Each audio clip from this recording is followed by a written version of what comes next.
Mesdames et messieurs, bonjour, merci de nous rejoindre. Voici les principaux titres développés dans notre édition. Le Conseil de la Nation célèbre aujourd'hui son 20e anniversaire. Une cérémonie est organisée à cette occasion au siège du Conseil. Il a été créé, je vous le rappelle, en vertu de la révision constitutionnelle de novembre 1996 et installé officiellement en janvier 1998. Les chutes de neige accueillies avec beaucoup de joie par les habitants. Les wilayas de l'Ouest ont été touchés par le dernier BMS. Le trafic routier a été cependant perturbé. Les équipes de la gendarmerie nationale sont à pied d'œuvre pour tenter de dégager les routes. Et un spectacle de danse et de musique chinoise a été donné hier soir à l'Opéra d'Alger. C'est la 3e représentation de ce spectacle haut en couleur. Le public était émerveillé par les acrobaties des danseurs. Bonjour à tous, célébration donc aujourd'hui du 20e anniversaire de la création du Conseil de la Nation. Il a été créé en vertu de la révision constitutionnelle de novembre 1996 et installé officiellement en janvier 1998, reposant sur un mode de désignation mixte. Le Conseil de la Nation compte 144 sénateurs. Une cérémonie se tient au siège du Conseil en présence du président du Conseil de la Nation Abdelkader Ben Saleh, du Premier ministre Ahmedou Yahya et des membres du gouvernement. Le Conseil de la Nation célèbre donc, je vous le disais, son 20e anniversaire. À cette occasion, une exposition photo a été organisée à cette occasion, une exposition photo retraçant les plus grands événements par lesquels est passé ce Conseil de la Nation depuis sa création en 1998. Le Conseil de la Nation installé officiellement donc en 1998 en vertu de la révision constitutionnelle de novembre 1996. Il est composé de 144 sénateurs, dont un tiers, soit 48 sénateurs, sont nommés par le chef de l'État. Plus de détails avec Karim Maïfa. Ce sont les premières images de la première plénière du Conseil de la Nation, un conseil créé en vertu de la révision constitutionnelle de novembre 1996 et installé officiellement en janvier 1998. Cette chambre haute du Parlement qui détient le pouvoir législatif depuis 20 ans avec l'Assemblée populaire nationale dans un système de bicamérisme et qui coïncide par ailleurs avec le 2e anniversaire de la révision constitutionnelle qui a eu lieu en février 2016.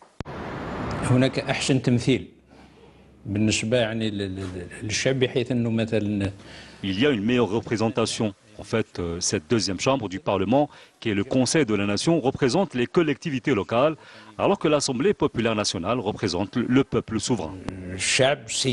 Reposant sur un mode de désignation mixte, suffrage indirect et nomination présidentielle, le Conseil de la Nation, qui détient le pouvoir législatif avec l'Assemblée populaire nationale dans un système de bicamérisme, est composé de 144 sénateurs, dont un tiers, soit 48 sénateurs, sont nommés par le chef de l'État et 96 autres membres sont élus au suffrage universel indirect par les élus des assemblées populaires communales et de wilaya pour un mandat de 6 années avec le renouvellement de la moitié des sièges du Conseil de la Nation tous les 3 ans. Quant au président du Sénat, il est élu par les membres du Conseil de la Nation, et ce, toutes les 3 années. À propos des améliorations organisationnelles de certaines institutions, la Constitution a institué au niveau du Conseil de la Nation, entre autres, l'instauration d'une session annuelle unique de 10 mois, ainsi que la primauté du Conseil de la Nation dans l'examen des projets de loi relatifs à l'organisation territoriale et à l'aménagement du territoire. La Constitution confère au Conseil de la Nation, dans son article 137, des prérogatives quant à l'aménagement du territoire et à l'organisation et au découpage territorial, ce qui nous permet maintenant de procéder entre autres à l'examen et à l'amendement de projets de loi.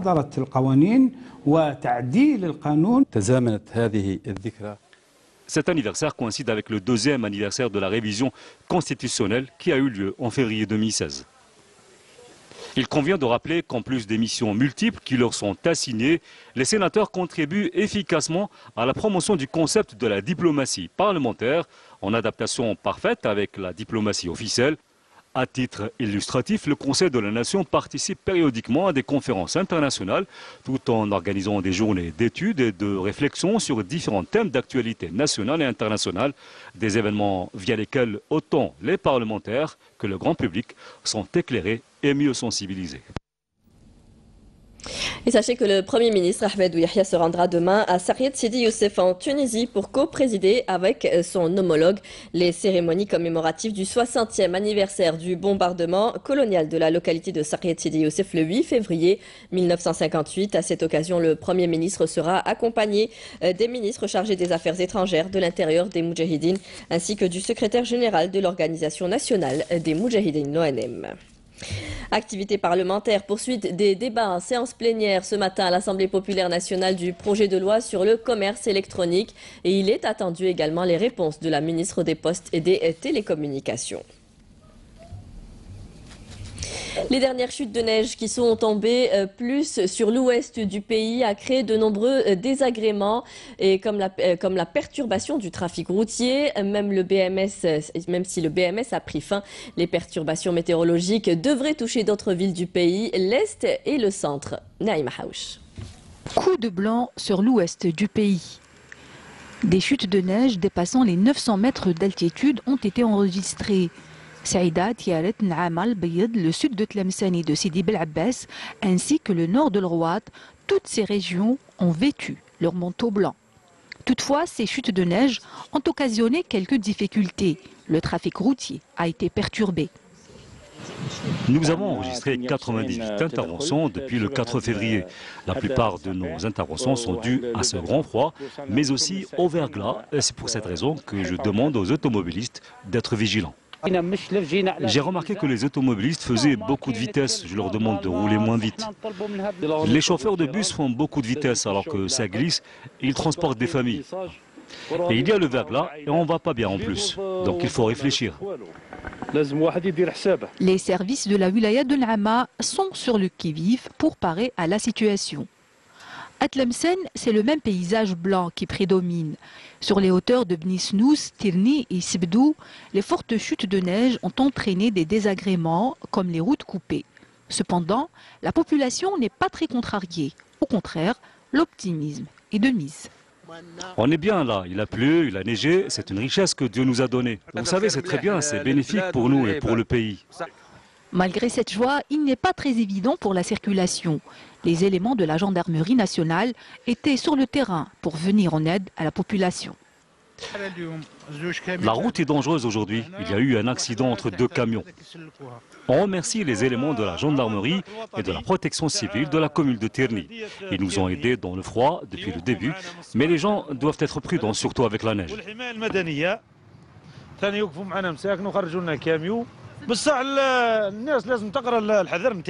La neige a touché et touchera progressivement certaines wilayas du centre et de l'est du pays, comme Djelfam, Silat, Issemsil, Taïn de Flam, Diab, Ouira ou Tizi Ouzou. La poudreuse devra durer encore quelques jours. Et suite à cette vague de froid et aux fortes chutes de neige, des détachements de l'ANP sont intervenus dans la wilaya de Sidi Bel Abbas, Tlemcen, Djidjel et Skikda, ainsi que Blida, Bouira et Tizi Ouzou pour désenclaver les régions et prêter aide et assistance aux citoyens touchés. Et ce dès les premières heures, mobilisant ainsi tous les moyens humains et matériels. Les unités de l'ANP restent prêtes à intervenir immédiatement en cas d'intempérie, indique un communiqué du ministère de la Défense nationale.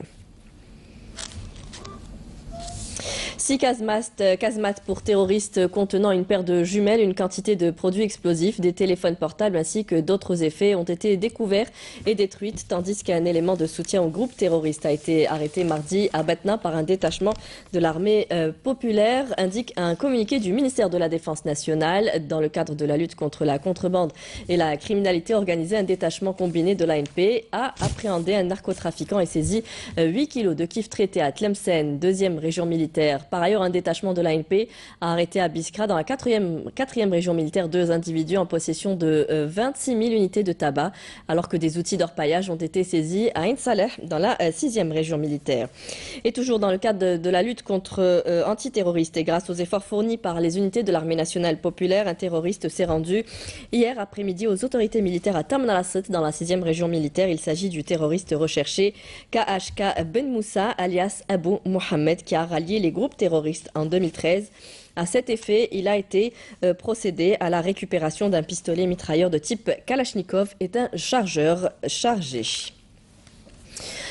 Le ministère du Commerce participe l'Algérie participe à la 101e session ordinaire du Conseil économique et social de la Ligue des États arabes prévue du 3 au 8 février au Caire en Égypte. À cette occasion, le ministre du Commerce Mohamed Ben Meradi participera à la réunion ministérielle prévue à partir d'aujourd'hui et demain qui se penchera sur plusieurs points conformément au règlement intérieur du Conseil. Depuis l'entrée en vigueur du décret interdisant l'importation de certains produits en Algérie, plusieurs secteurs s'affolent et craignent de voir leur production s'arrêter. C'est le cas de ces fabricants de céramique. Ils utilisent toujours leur stock d'avant, mais risquent de vite se retrouver à court de matières premières. Bouchaboli. Avec l'entrée en vigueur du décret exécutif désignant les marchandises soumises au régime de restriction à l'importation, les fabricants de céramique trouvent des difficultés à assurer leurs commandes. Leur stock de peinture pour céramique et de poudre de verre commence à s'épuiser. Il s'agit de 2 matières premières importées entrant dans la composition des dalles de céramique. Voici les mailles qui représentent 5% dans la production du carreau de céramique en Algérie. Par contre, ceci est produit à 100% à base de matières premières locales, mais ce côté est produit par des matières premières importées à hauteur de 5%. On fait face à un sérieux problème. Les matières importées, même si elles ne représentent pas un grand taux dans nos produits, elles sont indispensables pour la fabrication de nos produits. Dans mon cas, je n'ai que 15 jours de stock, après quoi ce sera l'arrêt de la production. Ces derniers temps, on a été sincèrement surpris par la décision du ministère du Commerce que nous respectons, mais qui a affecté notre stratégie de 2018 et qui nous a fait vraiment reculer. Avant la suspension des importations, les services concernés affirment pourtant avoir orienté les producteurs vers un opérateur économique algérien en mesure de les fournir en matières premières. Nous savions que sur le marché, il y avait un producteur de céramique qui produisait lui-même ces 2 matières premières pour ses propres besoins et qu'il avait un excédent qu'il pouvait vendre à d'autres producteurs. Mais les producteurs trouvent que cet excédent ne suffit à couvrir qu'un quart des besoins du marché, estimé à 100 000 tonnes par an. La consommation nationale de ces matières premières est de 100 000 tonnes par an. L'opérateur en question ne produit que 25 000 tonnes. Nous sommes ouverts au dialogue. Il dit qu'il pourrait faire plus, jusqu'à 70 000. On veut bien, mais en attendant, qu'est-ce qu'on fait?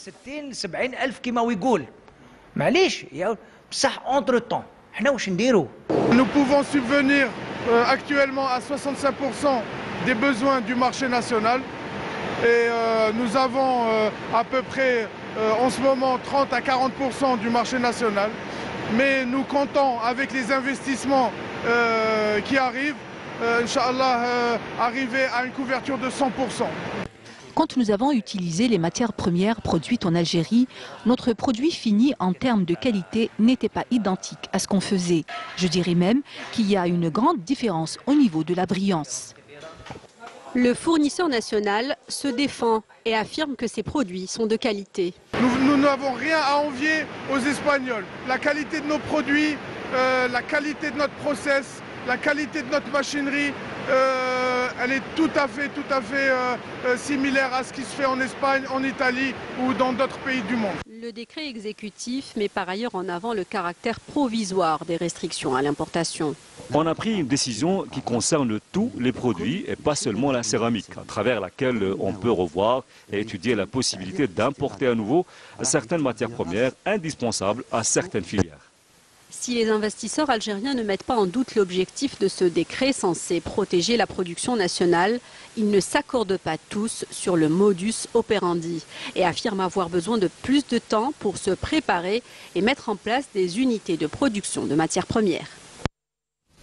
La collecte et le tri des ordures ménagères représentent un secteur à moindre risque économique, pérenne et rentable, qui n'exige pas de gros moyens. C'est là les déclarations de la ministre de l'Environnement et des Énergies qui appelle le secteur privé à investir dans ce secteur. Fatma Zohra Zerouati était en visite de travail hier à Msila. Hasna Zouberi. Le tri des déchets ménagers est une des priorités du ministère de l'Environnement et des Énergies renouvelables, une opération qui semble facile, pourtant elle prend du temps à se mettre en place. Lors d'une visite à Msila, la première responsable du secteur appelle le secteur privé à investir dans la collecte et le tri des ordures pour protéger l'environnement et engager le développement durable. كيف Notre objectif est de rendre ce secteur un secteur alternatif aux hydrocarbures. Je lance à ce titre un appel aux investisseurs privés à se lancer dans la collecte et la transformation des produits récupérables. C'est un investissement rentable avec un risque zéro puisque la matière première est disponible.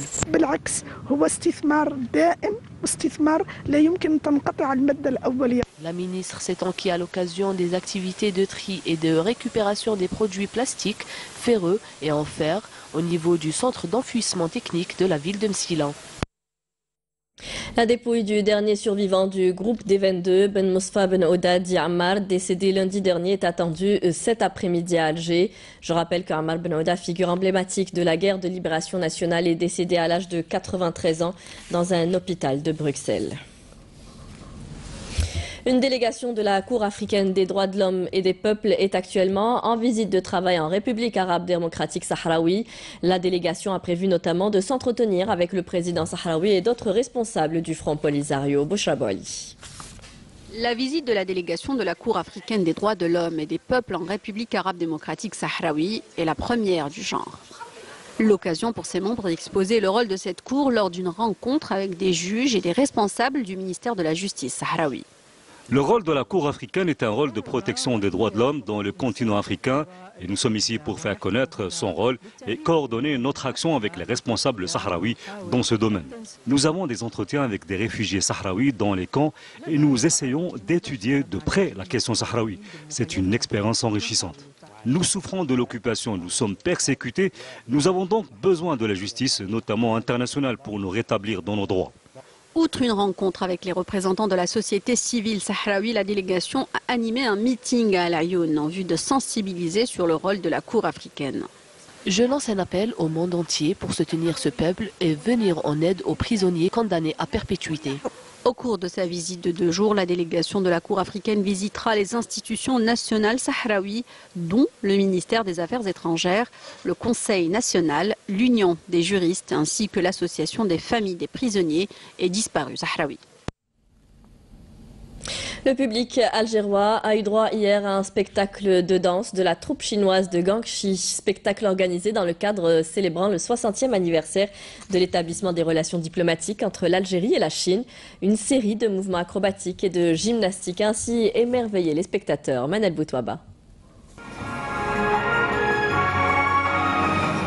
C'est devant une salle archi-comble que la troupe artistique chinoise a offert un spectacle haut en couleurs. Vêtus de leurs habits traditionnels représentant la diversité culturelle de leur pays, les membres de la troupe ont interprété des chorégraphies en parfaite harmonie avec les douces mélodies puisées dans le patrimoine culturel de la province autonome de Guangxi. La tournée artistique effectuée par cette troupe entre dans le cadre du mécanisme des échanges culturels et la consolidation des liens d'amitié entre les peuples algériens et chinois. Le show comprend beaucoup de diversité, notamment ethnique, puisée dans l'histoire même de cette province et de la Chine et visible à travers les danses et les tableaux artistiques interprétés sur scène. Cette troupe qui a remporté plusieurs prix internationaux et fait escale dans plus de 40 pays est porteuse d'un seul et unique message, celui de l'amitié entre les peuples. C'est la première fois que nous venons en Algérie. Je trouve ce pays très beau et son peuple d'une générosité sans égale. La troupe de Guangxi se produit en Algérie pour fêter les liens d'amitié entre l'Algérie et la Chine et l'amour entre nos deux peuples.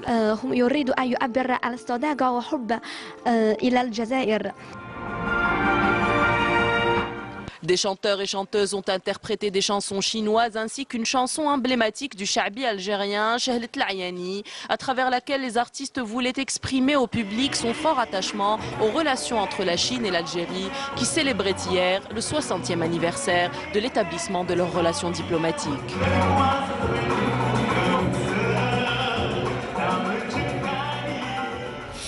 Et on terminera ce journal par du football, Ligue 1 Mobilis. Voici les résultats des matchs avancés de la 19e journée du championnat de Ligue 1 Mobilis de football disputé hier. L'Olympique Médéa et le Mouloudia d'Alger ont terminé sur un score d'1-0. Match nul pour la JS Sabra et l'ES Sétif, 0 partout. Et le CRB Louis Ded a pris le dessus sur l'US Biskra en marquant le seul but de la rencontre.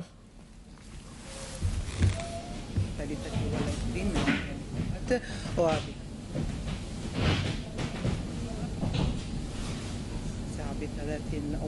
نقطة مؤقتا.